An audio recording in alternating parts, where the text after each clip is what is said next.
This looks like they are looking to set up a hard mid to be the wall to deny the CT spawn entrance, as now Todak look to flush into their B site, but as usual, NAOS is damn good on their pistolries. They've got a 3-stack on this B site already, and it's Jay and Mojer to start us off, but Sabe and Kale come up huge to pick up the trades, and it's Kale to take down NDG, leaving Blurred in a 1v2 with just a classic in his hand now.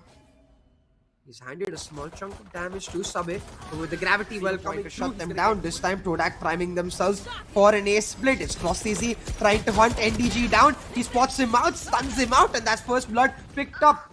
Now it's really unable to stand to the pace that Todak is bringing to the table, but Mojer with a crucial 2k does equalize.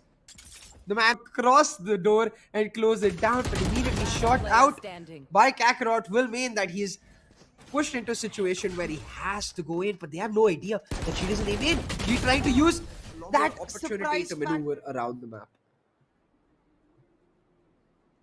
Okay. Now regrouping towards that A site. Without that neon, it's going to be an extremely difficult 30 seconds left. opportunity to try and move into site. They're trying to do exactly that. It's Mojer who finds the first, shuts them down, and Kakarot playing with danger. Gets shut down quite early. Mojer now repositioning himself as NDG. Yeah, I mean, had some trouble to be back in, 3-2. but looks now are having trouble. Now is most definitely facing trouble, but the heavy stack towards the A-shot area with the paranoia play coming in. The nightfall as well typed in as NDG takes full value of that, and now they shut them down.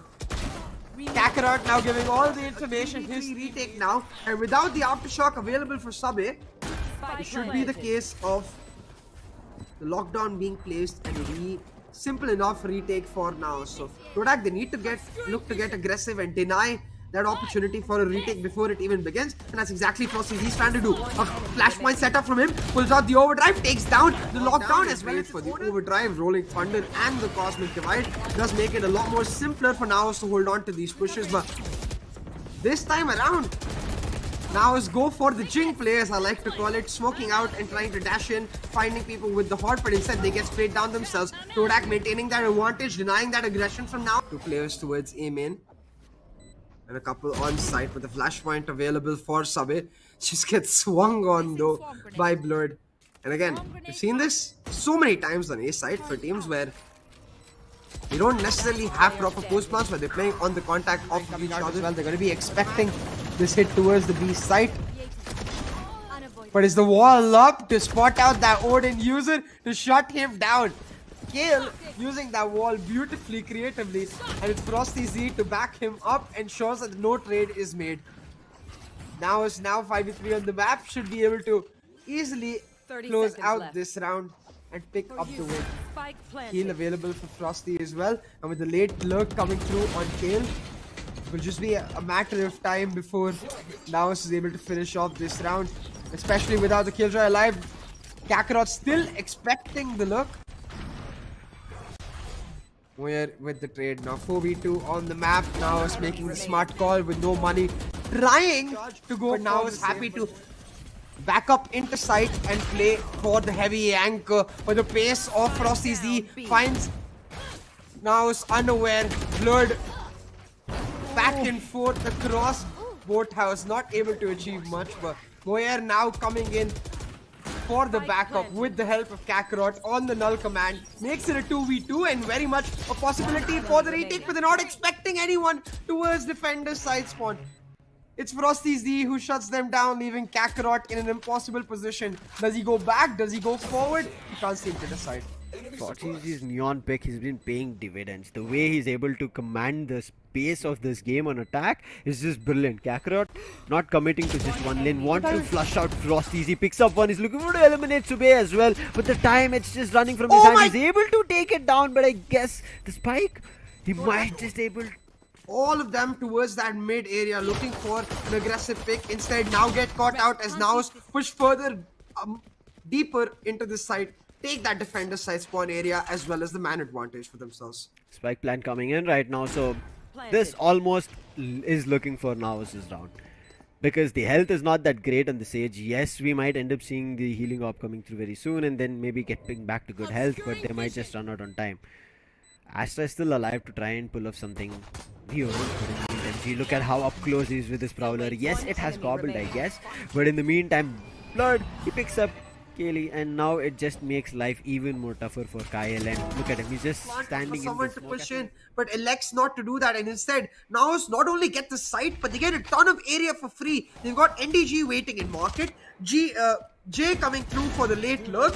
NAOS able to deny the retake before it even starts, but Subway wins out a 1v2 that he never should have and brings the retake back online.